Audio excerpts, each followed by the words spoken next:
Good Morning Business, le grand entretien.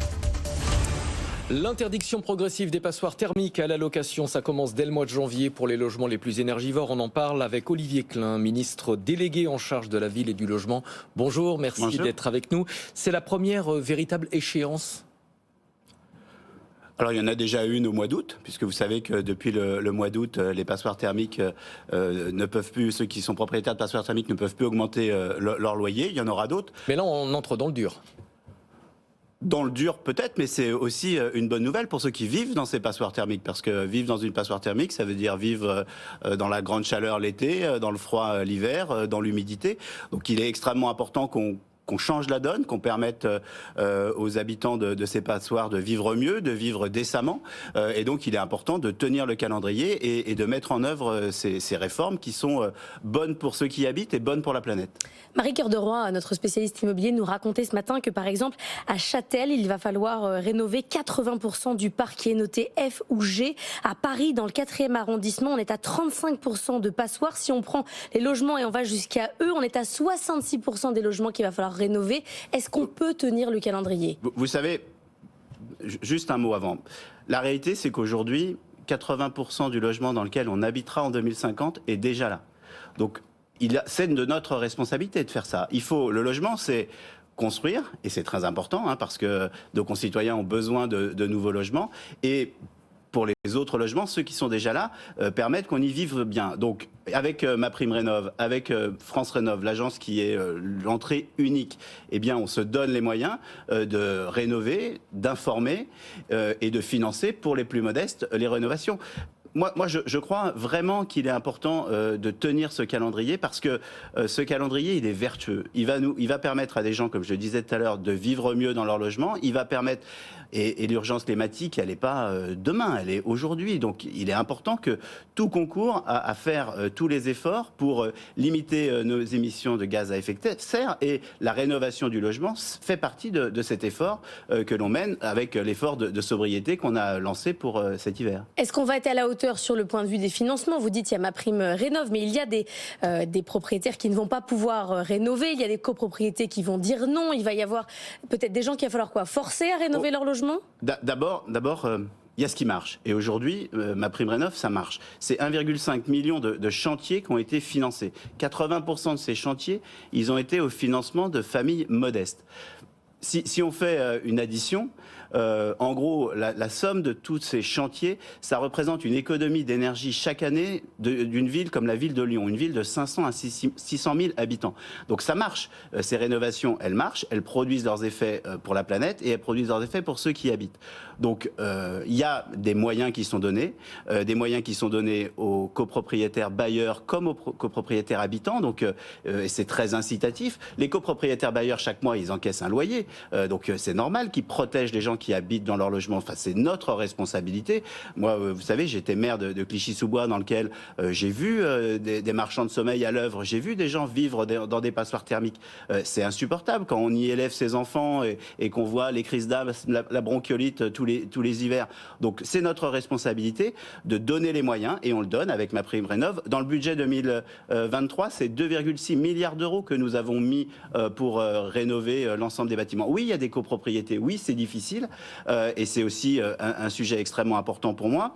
Il y a la rénovation du logement individuel, du petit pavillon, de l'appartement dans une résidence, et puis il y a la rénovation du logement social. C'est tout ça qu'on mène en même temps avec... Pour l'habitat privé, eh bien, MaPrimeRénov', MaPrimeRénov' sérénité pour les plus fragiles, MaPrimeRénov' copropriété.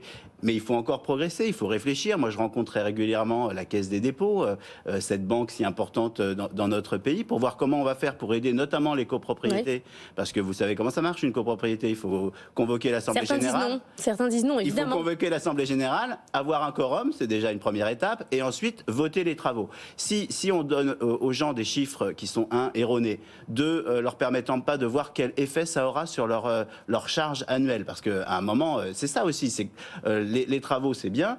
Qu'est-ce que ça va faire baisser, de quelle manière? Vous n'allez pas aller dans chaque copro vérifier que toutes les informations... C'est pas à moi d'y aller, c'est à chaque copro, à chaque conseil syndical, président de conseil syndical, syndic, de se retourner vers le dispositif France Rénov', de connaître ce à quoi ils ont droit, et là où il y a des freins, ça c'est à moi de le faire, c'est de lever ces freins, et je peux vous assurer qu'on y est attelé. Le sujet des copropriétés dégradées, je ne l'ai pas découvert en arrivant à Hôtel de Roquelaure il y a 4 mois. Je suis maire d'une des villes où il y a le plus de copropriétés dégradées, donc je connais les difficultés, je connais les outils, je sais avec l'Agence nationale d'amélioration de l'habitat ce que l'on doit mener encore pour améliorer les choses, lever les freins, réfléchir aussi peut-être aux règles dans les copropriétés. J'en parlais hier avec le garde des Sceaux parce que c'est de sa responsabilité, les règles de majorité, il y a des sujets sur lesquels il faut qu'on progresse encore pour donner de la simplification et de l'efficacité. Les besoins de financement sont considérables. Est-ce qu'on peut imaginer relever les financements publics pour inciter davantage de propriétaires à engager des travaux ? Aujourd'hui, il y a différents freins. Il faut regarder. La réalité, c'est que la manière dont le dispositif France Rénov' et les primes se mettent en place sont différenciées. Si on en parlait, si on est dans de l'habitat collectif, dans de l'habitat individuel, etc. Si à un moment on se rend compte qu'il reste des freins, on verra. Moi, je crois que souvent ces freins, ils sont techniques. Les habitants, ils ont besoin de connaître l'effet de leurs travaux. Aujourd'hui, on a fait une forme de massification. Il y a eu beaucoup de chantiers. Vous voyez, le premier sujet du jour, c'est la rénovation thermique. Il y a quelques années, ce sujet-là n'aurait pas été dans votre matinale. Parce que c'est rentré dans les mœurs. On allume les radios, on entend les publicités, France Rénov'. Chacun se demande qu'est-ce qu'il doit faire chez lui pour vivre mieux et protéger la planète. Moi, je crois que c'est déjà très important que cet éco-geste... Et son portefeuille, surtout. Oui, son portefeuille. C'est le coût qui a fait rentrer le sujet. Oui, le coût, la santé de ses enfants, c'est tout ça, parce que évidemment, on regarde ce qu'on paye chaque mois pour se chauffer. Mais plus de moyens, plus d'aide, c'est exclu ? Non, mais c'est pas.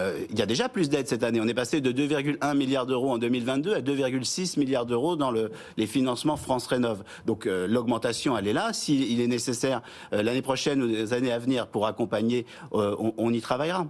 Il y a un angle mort dans la réforme, c'est Airbnb. Tout le monde se dit, si je ne peux pas mettre mon logement en location longue durée, eh bien je ferai de la courte durée sur Airbnb. Aujourd'hui, on ne connaît pas le cadre. Est-ce que ça va évoluer ?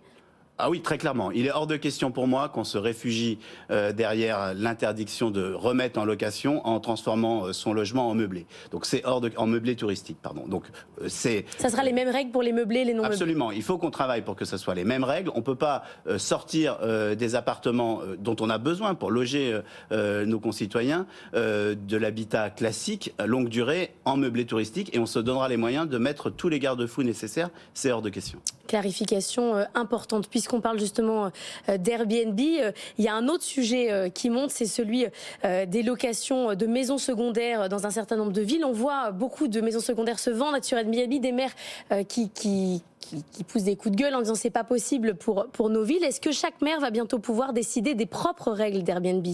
Alors, vous avez raison, c'est un sujet extrêmement important quand on veut se loger et qu'on ne trouve pas de logement dans sa région, en Bretagne, dans certaines zones frontalières, à la montagne, dans les Pyrénées-Orientales, etc. On ne comprend pas.